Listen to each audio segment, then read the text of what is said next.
سے تعویذ جو ہے جی اس کی شرعی حیثیت کیا ہے؟ قرآنی آیات، دعائیہ کلمات اور اسماء مبارکہ لکھ کر گلے میں ڈالنے کا کیا حکم ہے؟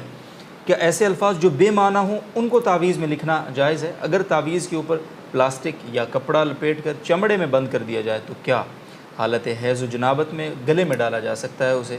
اور تعویذ کے ہدیے، شکرانے یا پھر معاوضے کی کیا مقدار ہے اور اس کا حکم کیا ہے؟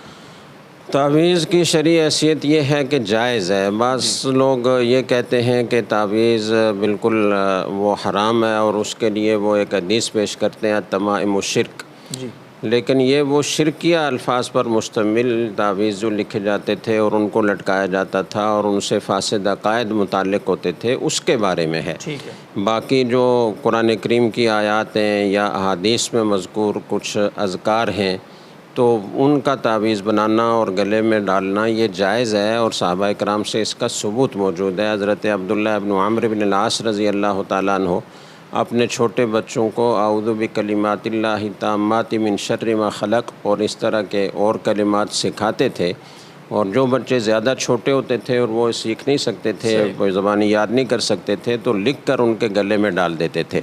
تو یہ جائز ہے، لیکن انہوں نے ایک بات یہ پوچھی ہے کہ جو بے معنی الفاظ ہیں ان پر مشتمل تعویذ کا کیا حکم ہے، تو وہ جائز نہیں ہے، اس لیے کہ جن الفاظ کے معنی آپ کو معلوم نہیں ہیں ہو سکتا ہے کہ وہ شرکی الفاظ ہوں، اس لیے ایسے بے معنی الفاظ کا تعویذ بنا کر کسی کو دینا یا کسی کا گلے میں ڈالنا یہ جائز نہیں ہے۔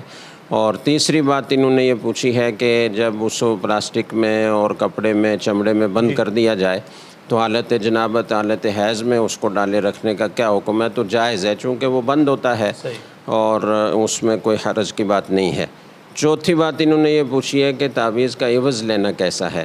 تو تعویذ کا عوض لینا پسندیدہ تو نہیں ہے لیکن جائز ہے، چونکہ یہ کوئی دینی کام نہیں ہے، دنیاوی کام ہے۔ جیسے آپ ڈاکٹر کے پاس جاتے ہیں علاج کے لیے اور اس کی فیس ادا کرتے ہیں، تو ایسے ہی یہ رقیہ دم یہ بھی علاج کا یہ ایک قسم ہے، تو اگر اس کا کوئی معاوضہ لیتا ہے تو جائز ہے، لیکن اس کو پیشہ بنانا اور اس کو باقاعدہ ذریعہ معاش بنانا یہ پسندیدہ بات نہیں ہے۔ ٹھیک ہے جی، بہت بہت شکریہ۔ اور یہ بے معنی الفاظ جو ہیں ان میں بس اگر تعویذ لوگ لکھتے ہیں تو لکیریں شکیریں ڈالتے ہیں، تو وہ بھی آئیں گے ان میں؟ دیکھیں وہ اگر تو وہ کوئی چارٹ بناتا ہے جس میں خانوں میں کچھ الفاظ لکھے جاتے ہیں، یا بعض اوقات وہی ابجد جو اعداد ہوتے ہیں وہ لکھے جاتے ہیں، ان کا بھی معنی ہوتا ہے۔ اعداد بھی ایک مستقل زبان ہے جس کو سمجھا جاتا ہے، جس کو پڑھا جاتا ہے، تو ایسی صورت میں تو جائز ہے، لیکن اگر ان لکیروں کا کوئی ان کو کوئی الفاظ کے لیے استعمال نہیں کیا جا رہا، کوئی خاکہ نہیں بنایا جا رہا، کوئی نقشہ نہیں بنایا جا رہا اسماء مبارکہ کا،